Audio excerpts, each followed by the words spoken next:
Hello, my dear student of Standard 7th. Welcome back once again. And today we will do chapter number 3, and that is our codes and their importance. Well, I like the background of this chapter. Anyhow, चलो आगे बढ़ते हैं. So here is your first question. So question is asking why are codes necessary? Codes जरूरी क्यों होते हैं? Okay. So आपको ये question पूछा गया है and you are supposed to answer it. Now, as you can see, there are 3 points are given. So let's start it. Dispute regarding land, property and financial transaction have existed from the time of the society come into existence. जब से इंसान का समाज आया है, जब से समाज बना है, तब से ये हमेशा से प्रॉब्लम रही है. किसी को ज़मीन की प्रॉब्लम होती है, किसी को प्रॉपर्टी की प्रॉब्लम होती है, कुछ पैसे का लेन देन होता है, उसमें कुछ कॉन्फ्लिक्ट होते हैं. तो ये चीज़ें तो मतलब समाज में रहती हैं. In addition, incident of theft, robbery, duel, any kind of fight, murder, physical harm are found in the society. इसके अलावा बहुत सारी चीज़ें और देखी जाती हैं, जैसे कि चोरी चकारी होना, किसी को लूट लेना, किसी को मारना पीटना, डराना धमकाना, किसी का मतलब बहुत बुरी तरह से इंजर्ड कर देना. तो ये सब चीज़ें भी सोसाइटी में होती हैं. अब इसमें क्या होता है कि कई बार कुछ लोग दूसरे लोगों को नुकसान पहुंचाते हैं एंड उनको फिर पनिशमेंट देना भी ज़रूरी है. ठीक है. So in order to settle this disputes, यानी ये सारे जितने भी हमने पॉइंट 1 और 2 में डिस्प्यूट्स देखे, इसको सॉर्ट आउट करने के लिए and give justice as well as to punish the criminal, the courts are necessary. तो यही मतलब जो गुनहगार है, ठीक है, उसको हम लोग पनिशमेंट देंगे और जो बेगुनाह है उसको हम लोग छोड़ देंगे. ठीक है. एंड उसको जस्टिस मिल जाएगा. इसलिए कोर्ट ज़रूरी है ताकि सारी की सारी जो कॉमन प्रॉब्लम्स है उसको हम लोग सॉर्ट आउट कर सकें. चलिए क्वेश्चन नंबर 2 में चलते हैं. So which type of cases are filed in district courts. तो डिस्ट्रिक्ट कोर्ट में कैसे कैसे केस फाइल किए जाते हैं, याद रखना डिस्ट्रिक्ट कोर्ट पूछा है. Okay. Well, point 1 2 3 there are 2 types of courts in a district. Okay. So district में 2 टाइप के कोर्ट होते हैं, एक सिविल कोर्ट होता है और एक क्रिमिनल कोर्ट होता है. ओके. अच्छा, मैं एक चीज़ बता दूं, ये आपका आंसर का पार्ट नहीं है, बट इसे जो लोअर लेवल पे होता है वो होता है taluka court. And taluka court में सिर्फ सिविल केसेस होते हैं, क्रिमिनल केस नहीं आते. Criminal case straight away district court में ही आते हैं. ओके. सो डिस्ट्रिक्ट कोर्ट्स में 2 टाइप के कोर्ट होते हैं, एक तो सिविल कोर्ट और दूसरा criminal court. Appeal in civil dispute can be filed in the district court if any of the party is not satisfied by the justice given in the taluka court. तो civil disputes के cases कौन से आते हैं, जो मतलब taluka court से जो पार्टी सेटिस्फाइड नहीं होती हैं, कोर्ट के डिसीजन से खुश नहीं होती हैं, वो पार्टियाँ यहाँ पर आती हैं. मैंने आपको थोड़ी देर पहले ही बताया था ना, तो वो इसलिए आपको बताया गया था. And point number 3, the criminal case directly go to the district session. कुछ लोग इसे सेशन कोर्ट भी कहते हैं, बट आपको इतना याद रखना है, सिविल केस सबसे पहले तालुका में जाएगा, अगर पार्टी सेटिस्फाई नहीं है तो फिर वो डिस्ट्रिक्ट में जाएगा, जो हमारा आंसर का पार्ट है. डिस्ट्रिक्ट में सेटिस्फाई नहीं है तो हाई कोर्ट में जाएगा, सेटिस्फाई नहीं है तो सुप्रीम कोर्ट में जाएगा. ठीक है.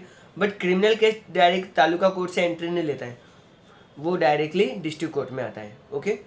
आई होप आपको क्वेश्चन नंबर 2 क्लियर हो गया होगा. चलिए अब हम बढ़ते हैं क्वेश्चन नंबर 3 में, जो बहुत ही शॉर्ट एंड स्वीट है. ऐसा कोई एग्ज़ाम में कोई क्वेश्चन शायद गलती से ही पूछा जा सकता है, बट यूजुअली नहीं पूछना चाहिए. Where is the high court of Gujarat situated. तो हाई कोर्ट ऑफ गुजरात कहाँ पर है. The high court of Gujarat is situated in Ahmedabad. आगे मैं बता दूँ, एजी हाईवे 16 रोड पे. ठीक है. चलिए now we are going to move another type of question, and it's a very good question. यहाँ पे स्टूडेंट्स को कंपेरिजन करने का मिलेगा. क्या कंपेरिजन मिलेगा, पहले क्वेश्चन पढ़ लेते हैं. What kind of judicial system was there in the olden days. पुराने टाइम पे जुडिशरी सिस्टम कैसे वर्कआउट करते थे.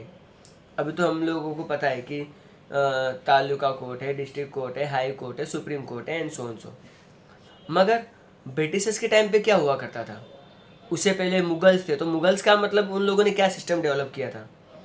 उससे पहले दिल्ली सल्तनत, जो आपको भी मेरे स्क्रीन के नीचे दिख भी रहा है, एंड मेरे मतलब जो फोटो के ऊपर आपको एंशिएंट टाइम भी दिख रहा है. तो ये अलग अलग इतिहास के सालों में जो जुडिशरी सिस्टम थी वो कैसे वर्कआउट करती थी, that we are suppose to see. I think मैंने सब में चार पाँच पॉइंट रखे हैं so that you got the basic idea. And yes friends, it's a most important question, you can expect such kind of question in your exam also. Okay, so first of all we will begin with the ancient time. So during the Maurya and the Gupta period, तो जब मौर्य लोगों का साम्राज्य था, गुप्ता लोगों का साम्राज्य था, and it is around 2500 to 1500 years के बीच का वाला जो टाइम था, we are talking about that part only. The king was the ultimate source of justice, तो सारा मतलब जो जस्टिस था वो कौन करता था, किंग करता था। Okay, the at village level ग्रामिक was the head of the village, तो आजकल तो हम लोग देखते हैं कि सरपंच होते हैं, बट एट ए टाइम ग्रामिक जो वहाँ का मतलब गांव का रियल हेड हुआ करता था। He perform the judicial duty in consultation with the respect of the village elders called the panch parmeshwar. Okay, तो ये लोग क्या कह रहे हैं कि जो जुडिशरी सिस्टम थी जो विलेज लेवल पे थी, वहाँ पर जो गांव का जो सरपंच होता है और वो बड़े एल्डरों को लेके डिस्कशन करने के बाद अपना डिसीजन सुनाना था। एंड इस जो जो पूरा ग्रुप होता है इसको हम लोग पंच परमेश्वर कहेंगे। ठीक है, now punishment for certain types of crimes was decided by the village as a whole, तो गांव वाले खुद मिलकर डिसाइड करते थे कि क्या पनिशमेंट रखनी है एंड ऑल डेट। चलिए, now we are going to move toward the Delhi सल्तनत। सो दिल्ली सल्तनत आई थिंक 13th सेंचुरी में आई थी। Okay, and 13th century to 16th century तक चली थी। सो नाजिल the principal officer of the subah perform the judicial functions, तो जो मतलब सूबा का यानी आपके जो डिस्ट्रिक्ट है उसका जो सबसे जो रियल हेड होता था नाजिल, ये एक्चुअली में जुडिशल सिस्टम परफॉर्म करता था। The sultan work as the highest जज, उस टाइम पे दिल्ली सल्तनत में सुल्तान सबसे बड़ा मतलब रियल किंग होता था, एंड वही हाइएस्ट जज का काम करते थे। Sorry, he listen to the complain against the decision for the provincial court and gave justice, तो वो सारी कंप्लेन सुनते थे, उन चीज़ों को समझते थे और बाद में अपना डिसीजन देते थे। The qazis gave the justice according to the Islamic law, और ये सारी जो उनकी कानून व्यवस्था थी वो इस्लामिक लॉ के हिसाब से चलते थे। ओके, चलिए अब हम लोग बढ़ते हैं मुगल पीरियड की तरफ। ठीक है, बाबर, अकबर, हुमायूं, जहांगीर, शाहजहां, औरंगजेब, आप लोगों ने नाम तो सुने होंगे। ठीक है, सो द बादशाह was the highest authority, highest judicial authority, तो जो बादशाह मतलब मुगल एम्पायर का जो किंग है उसके पास ही सारी हाईएस्ट अथॉरिटी रहती थी। The judicial administration was entrusted to Qazi ul Quzat. ठीक है, तो ये एक मतलब उस इंसान को ये कहा जाता है जो मतलब जुडिशियल एडमिनिस्ट्रेशन के काम करते हैं। The chief of the suba sarkar and the pargana appointed the qazi to perform the judicial functions, तो यहाँ पर काजियों को अपॉइंट किया जाता था और वो अपने लॉ इस्लामिक लॉ के हिसाब से बेसिकली डिसीजन सुनाया करते थे। The age of the old gram panchayat perform judicial function at the village level. Okay, so उनके टाइम पे भी ग्राम पंचायत होती थी और ग्राम पंचायत भी अपने हिसाब से डिसीजन लेती थी। बेसिकली सरपंच लेते थे, और सरपंच कहीं कहीं पे 1 होते हैं, कहीं पे 3 होते हैं, कहीं पे 5, कहीं पे 7, कहीं पे 9, कहीं पे 11 भी हो सकते हैं। सो डिपेंड करता है कि विलेज की पॉपुलेशन कैसी है और गाँव का स्ट्रक्चर कैसा है। ओके, नाउ अब आपको ये जो ब्रिटिश पीरियड का जो आपको जो लॉ एंड ऑर्डर देखने को मिलेगा ना, ये आपको थोड़ा फेमिलियर मिलेगा। रीज़न क्या है, क्योंकि ये हम लोग अभी भी फॉलो कर रहे हैं। ब्रिटिशर जो जुडिशियल सिस्टम छोड़ के गए थे, हम लोगों ने सेम उसको ही अडॉप्ट किया है। Okay, so let get started from the first point. During the British period civil and criminal courts were establish at the taluka, district and the provincial level. अब आप बोलोगे सर ये प्रोविंशियल लेवल क्या है? Provincial उनके time पे होता था जिसको हम लोग आज स्टेट के नाम से जानते हैं। सो हमारा स्टेट, उनका प्रोविंशियल। ओके, तो उन्होंने भी तालुका लेवल जो हम लोग भी पढ़ ही रहे हैं, डिस्ट्रिक्ट लेवल पे भी कोर्ट इस्टेब्लिश किए थे। डिस्ट्रिक्ट कोर्ट के ऊपर क्या आता है? ऑफकोर्स हमारा प्रोविंशियल लेवल वाली ही आता है। ठीक है, and the supreme court was establish at Kolkata in 1774 CE। तो आज तो सुप्रीम कोर्ट दिल्ली में है, बट उनके टाइम पे जो सुप्रीम कोर्ट उन्होंने जो इस्टेब्लिश किया था that was established in the year 1774. Okay, and initially separate courts are constituted for the Europeans and the natives. तो जो बाहर के लोग थे उनके लिए अलग कोर्ट होते थे और जो लोकल लोग हैं उनके लिए अलग कोर्ट होते थे. आई थिंक यहाँ पे आपको आइडिया आ गया होगा. एंशिएंट दिल्ली सल्तनत, मुगल एंड ब्रिटिशर्स, अलग अलग समय में इतिहास में कैसे जुडिशरी सिस्टम काम करती थी. आई थिंक आपको अब क्लियर हो गया होगा. चलिए अब हम लोग बढ़ते हैं हमारे लास्ट 3 क्वेश्चंस की तरफ, एंड देन हम लोग अपने टर्म्स डिस्कस करेंगे. ठीक है, सो ये बेसिकली 2 ही स्लाइड का चैप्टर बचा है अब. So let get started from the 5th question. Which type of courts are there in your area. तो हमारे घर के पास के एरिया में कौन से टाइप के कोर्ट होते हैं. तो वही एक ही क्वेश्चन बार बार घुमा घुमा के पूछ रहे हैं. कोर्ट 2 ही टाइप के होते हैं, एक सिविल कोर्ट और दूसरा क्रिमिनल कोर्ट. ठीक है, चलो आंसर पढ़ लेते हैं. There are civil cases about house property and land. There are criminal cases about theft, robbery, duel, murder and physical harm. So ये 2 टाइप के कोर्ट्स होते हैं. ठीक है, again same kind of question is repeated. What kind of cases are filed in the court. So court में आपके कौन से केस फाइल किए जाते हैं. And the civil and the criminal cases are filed in court which cases related to the robbery, forgery and murder. ये बार बार ये चीज़ें रिपीट हो रही है. सो I am not going to discuss it now. Question number 7. Okay, so question number 7. We say that the judiciary in India is independent and unbiased. Give reason. तो आपको यहाँ पर एक गिव रीजन पूछा गया है. एंड गिव रीजन में ये पूछा गया है कि इंडिया का जो जुडिशियल सिस्टम है ना वो इंडिपेंडेंट है, यानी वो किसी के प्रेशर में काम नहीं करता है. आप लोगों ने मूवीज़ में देखा होगा कि एक जो पॉलिटिशियंस है वो पुलिस वाले को धमकी दे रहा है, हेलो अगर काम नहीं हुआ ना तो जॉब से निकाल दूंगा या ट्रांसफ़र कर दूंगा. होता है ना ऐसा. बट जुडिशरी सिस्टम में क्या होता है कि बेसिकली वो किसी के अंडर में काम नहीं करते हैं और वो जो डिसीजन सुनाते हैं किसी के दबाव में आके कभी डिसीजन नहीं सुनाते हैं. ठीक है, सो here are 4 points are there. So let's see. In our system of government the judiciary is separated from the executive. तो हमारा जो जुडिशरी सिस्टम है वो नॉर्मल गवर्नमेंट से बिल्कुल अलग ही है. ठीक है, जजेस का अपॉइंटमेंट हो, जजेस का ट्रांसफ़र करना हो, जजेस का पोस्टिंग करनी हो, जजेस का कुछ भी, मतलब उनकी सैलरी वैलरी, ये कुछ भी गवर्नमेंट के हाथ में नहीं होता है. ना सेंट्रल गवर्नमेंट के हाथ में होता है ना स्टेट गवर्नमेंट के हाथ में होता है. Okay, the judiciary is independent. वो बिल्कुल इंडिपेंडेंट होती है, वो सिर्फ प्रेसिडेंट के अंडर में काम करती है. ओके, द जजेस perform their duties with fear and favour. I think यहाँ पे कुछ गड़बड़ है. विदाउट फियर एंड फेवर आना चाहिए. ठीक है, सो कोई जजेस डर के कैसे काम कर सकता है, नहीं कर सकता. आई थिंक यहाँ पे मैंने कुछ स्पेलिंग मिस्टेक की है. द जजेस perform their duties without fear and favour. Okay, and 4th point, they treat person equal before the law. In this sense the judiciary of India is independent and unbiased.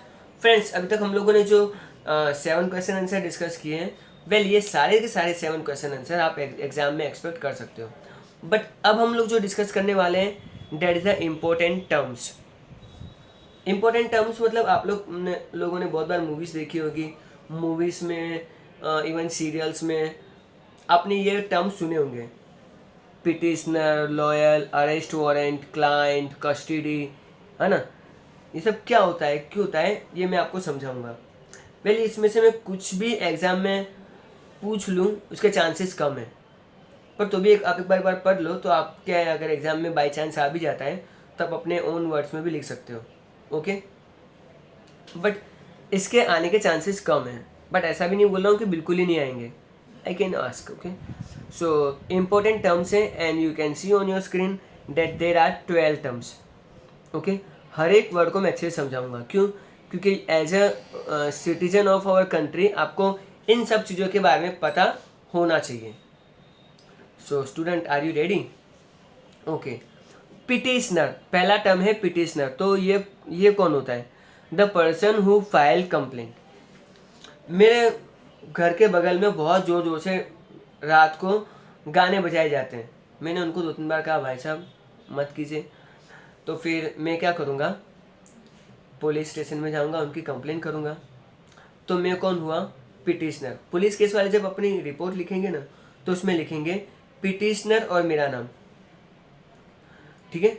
और एक बार मेरा नाम लिख देंगे, उसके बाद वो बार बार वो मेरा नाम नहीं लिखेंगे, वो पिटिशनर ही लिखेंगे, क्योंकि कंप्लेन कौन कर रहा है, मैं कर रहा हूँ। तो जो इंसान कंप्लेन करता है लॉ की लैंग्वेज में उसे हम लोग कहेंगे पिटिशनर। पिटिशनर बहुत सिंपल था। चलो नंबर 2 पे आते हैं। अब आता है उसके बाद जज। जज जो अदालत में ऑर्डर करता है, ठीक है। And the person who impart the justice after hearing the argument of the lawyers and the petitioner and the accused. बहुत सारे नए नए वर्ड्स आ गए। चलो पहली चीज़ तो पिटिशनर क्या होता है वो तो आपको समझ में आ गया। एक्यूज्ड क्या, मैंने जिसके लिए मैंने केस किया उस इंसान को एक्यूज कहा जाएगा। से फॉर एग्जांपल मैंने जो पड़ोसी है उसका मैंने नाम लिखा तो वो एक्यूज हो गया, यानी उसके खिलाफ केस है। अब यूजुअली अदालतों में क्या होता है, कोर्ट में क्या होता है कि मैं अपना पॉइंट ऑफ व्यू रखूँगा, फिर अदालत वो एक्यूज को पूछेगी भाई आपने ऐसा क्यों किया, आपने क्यों इतना ज़ोर ज़ोर से टेप बजाया, ये वो जो भी है, तो वो अपने पॉइंट रखेंगे, ठीक है। हमारी पूरी बात सुनने के बाद जब जज जो डिसीजन सुनाते हैं ना, फैसला सुनाते हैं, उसको हम लोग बोलते हैं इम्पार्ट जस्टिस, ओके। एंड वही उनका यही काम होता है, दोनों पक्षों की बात सुनने के बाद जजमेंट पास करना। Sorry for that. Now the lawyer. अब केस लड़ने के लिए हमको एक लॉयर हायर करना पड़ता है। बेसिकली क्या होता है कि हम लोग प्राइवेट, अगर हमारे पास पैसे की प्रॉब्लम नहीं तो हम लोग प्राइवेट लॉयर हायर कर सकते हैं, और अगर हम लोग गरीब हैं तो हमको गवर्नमेंट का लॉयर भी मिलता है। An individual who had secured the sanad from the bar council has the knowledge of the law to practise law. पहली बात तो आपको LLB की डिग्री लेनी पड़ेगी। LLB की डिग्री लेने के बाद एक लॉयर्स की एक इंस्टीट्यूशन होती है, एक मतलब जितने भी जजेस होते हैं उनके, जजेस नहीं, जितने भी लॉयर्स होते हैं उनकी एक इंस्टीट्यूशन होती है, उसको कहा जाता है bar council. And bar council से आपको एक सनद लेनी पड़ती है। It is just like that कि आप मतलब व्हीकल तो चलाते ही हो, बस आपको व्हीकल चलाने की आता है आपको, तो उसका आप लाइसेंस ऑब्टेन कर रहे हो, ठीक है। तो आप जब भी कभी कोई इंक्वायरी आती हो तो आप, या कोई भी ट्रैफिक पुलिस वाला आपसे इंक्वायर करता है तो आप उसको दिखा सकते हो कि देखो भाई मैं ये गाड़ी चलाने के लिए कैपेबल इंसान हूँ। सेम वे लॉयर के पास भी सनद होती है जो उसको बार काउंसिल से मिलती है, एंड वो लॉ पढ़ रहा है और वो उसने लॉ पढ़ लिया है और वो लॉ अभी प्रैक्टिस करेगा, ठीक है। चलिए आगे बढ़ते हैं। That is point number 4 and 5 जो बिल्कुल फेमिलियर है। सिविल केस क्या है, dispute related to the land, house property and financial transaction. Well, we are not going to waste our time to discuss about on it. And now point number 5, criminal cases. Cases of theft, robbery, forgery, murder, causing physical harm and fighting in the public place. So ये जितनी भी चीज़ें होती हैं ये सारी की सारी क्रिमिनल केसेस में आती हैं, ओके। अब पॉइंट नंबर 6 पे आते हैं, arrest. Taking the physical position of N accused person by the police. अभी आप लोगों ने न्यूज़ में सुना होगा कि पुलिस ने रिया चक्रवर्ती को अरेस्ट कर लिया, है ना। सो अरेस्ट क्या करना होता है, उस इंसान को पुलिस ले जाती है for inquiry purpose, okay. Inquiry के लिए भी ले जा सकती है या फिर उसकी रिमांड भी ले सकते हैं। रिमांड में उनको ज़्यादा क्वेश्चन पूछा जाता है, थोड़ा बहुत टॉर्चरिंग भी दिया जाता है, बट वो कितना टॉर्चरिंग दे सकते हैं वो बहुत दूर की बात है, LLB में पढ़ेंगे, ठीक है। Point number 7, warrant, okay.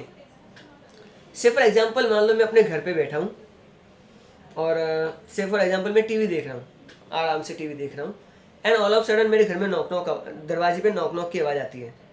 मैंने डोर ओपन किया तो पुलिस वाले आते हैं, मिस्टर संदीप। मैं हाँ मैं ही हूँ, आपको हमारे साथ पुलिस स्टेशन में आना पड़ेगा, आपके खिलाफ कंप्लेन लॉन्च हुई है। चलो मैं बोलूँगा ऐसे कैसे, किसने कंप्लेन की, अरे चल चल, मैं अरे पर वारंट तो दिखाओ, वारंट नहीं है तो आप मुझे अरेस्ट नहीं कर सकते। सो फ्रेंड्स, जब भी पुलिस को किसी को अरेस्ट करना होता है ना तो पुलिस को वारंट लेना होता है, ठीक है। नहीं तो फिर वो किसी पुलिस वाले भी किसी को भी अरेस्ट नहीं कर सकते। समझ में आया? अब पढ़ते हैं। An order issued by the court to arrest the accused to refuse to present himself before the court.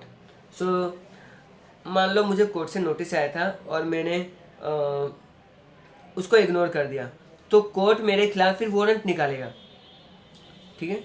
And इस तरह से वारंट वर्कआउट करता है। नाउ अपील, एक तो क्रिकेट मैच में बॉलर बॉल फेंकता है, बैट्समैन के पाँव पे बॉल लगती है, बॉलर बोलता है हाउ इज दैट, एम्पायर बोलेगा या फिर बोलेगा आउट, ठीक है, जो भी है। वेल अपील वो क्रिकेट मैच की होती है, लेकिन यहाँ पे अपील अलग होती है। अच्छा, the petitioner filed before the higher court when the judgement of the lower court is not acceptable. मतलब अगर मान लो मैं अगर लोअर कोर्ट में केस हार जाता हूँ और मैं लोअर कोर्ट के जो भी मतलब तालुका कोर्ट हो सकता है, डिस्ट्रिक्ट कोर्ट भी हो सकता है, अगर मैं उससे खुश नहीं हूँ, तो मैं जब ऊपर वाले केस में जब जाके उसको फाइल करता हूँ तो उसको हम लोग क्या बोलेंगे, अपील, ठीक है। नाउ FIR, तो first information report prepare by the police when the complaint is launch. जब भी कोई नई कंप्लेंट लिखी जाती है पहली बार, तो उसे हम लोग FIR कहेंगे, फर्स्ट इन्फॉर्मेशन रिपोर्ट, और ये पुलिस लिखती है। Now number 10, client, a person who engage a lawyer to argue his case before the court. अब जैसे कि मैं कॉमन इंसान हूँ, मुझे नहीं पता कि ये 302 क्या है, 43 सेक्शन में क्या है, 346 में क्या है, 370 में क्या है, नहीं मुझे नहीं पता है, तो उसके लिए मुझे एक लॉयर हायर करना पड़ेगा, ठीक है। तो वो मतलब वो मेरे बिहाफ पे लड़ेगा और मैं उसका क्लाइंट हूँ, okay. 11, witness, a person who present the evidence before the court in support of the petitioner. Witness यानी जो मेरे साथ मुझे सपोर्ट कर रहा है, मेरे